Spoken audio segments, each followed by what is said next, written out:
జగన్ సిద్ధం సభల తర్వాత ఇప్పుడు మేమంతా సిద్ధం సభలతో క్యాడర్కి ఒక ధైర్యాన్ని ఇస్తున్నాడని చెప్పడంలో అతిశయోక్తి ఏం లేదు. ఒక పక్కన మీడియా దాదాపుగా ఒక సాక్షి వీళ్ళకైతే టీవీ9 ఎన్టీవీ కవరేజ్ వరకు ఇస్తున్నాయి, నెత్తిని పెట్టుకుని ఊరేగట్లేదు, కవరేజ్ మాత్రం ఇస్తున్నాయి. అదే సందర్భంలో ఇటు ఎగనిస్ట్గా అరడజన్ మీడియాలు అటాక్ చేస్తున్నటువంటి నేపథ్యంలో రోజు పేపర్ చదవడం ఒకటే కదా సాధారణంగా రాజకీయ పార్టీ కార్యకర్తలకు ఉండేటటువంటి అలవాటు. అందులో చూస్తే సాక్షి మనదే కదా అని అందులో ఏం రాసినా మనకు పూడుతారులేరా అని చదవరు, వాళ్ళు పెద్దగా పట్టించుకోరు. ఇక చూసేది మిగతా పత్రికలు చూస్తే ఈనాడు, ఆంధ్రజ్యోతి చూసినా, అట్లాగే టీవీలు చూసినా, మిగతా అన్నీ చూసినా సమస్య ఏమైపోతుందంటే ఇక అడుగడుగున విషం తప్పించి అసలు వార్తలు ఏమీ తెలియట్లేదు వాళ్ళకి.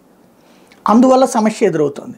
అట్లాంటి దశలో వాటినే ఫాలో అయితే చివరికి తమ పార్టీ తమ పరిస్థితి అయిపోయిందనేటువంటి భయం వచ్చేసింది వాళ్ళకి. దాదాపు 4.5 ఏళ్ల నుంచి జరుగుతున్నటువంటి ప్రచారంలో నిజంగా గంగముఖి చంద్రముఖిగా మారినట్టు క్రమంగా వాళ్ళల్లో కూడా అయిపోయిందేమో అన్నటువంటి భయం వచ్చేసింది. అలాంటి దశ నుండి సిద్ధం సభలు వాళ్ళల్లో ఒక మనోధైర్యాన్ని నింపితే ఇప్పుడు మేమంతా సిద్ధంకి వస్తున్నటువంటి జనం, అది కూడా మండు టెండల మధ్యలో వస్తున్నటువంటి జనాన్ని చూశాక ఒక ధైర్యం వస్తుంది. అదే సందర్భంలో ఈ సంక్షేమ పథకాలని ఆపివేస్తున్నారు చంద్రబాబు అంటూ ప్రచారం చేయడానికి ఉపయోగపడింది ఏంటి, వాలంటీర్ల వ్యవస్థను రద్దు చేయించడం అన్నటువంటి. అక్కడి నుంచి సామాన్యులు చాలామంది ప్రత్యేకించి అంటే ఇప్పటిదాకా కార్యకర్తలు లేకపోతే తీసుకొచ్చే వాళ్ళు వస్తుంటే మేము వస్తామని ఇప్పుడు పేదల వైపు నుంచి రావడం ప్రారంభమైంది. అది కొంత వైసీపీకి ఫెచ్చింగ్ అవుతుంది.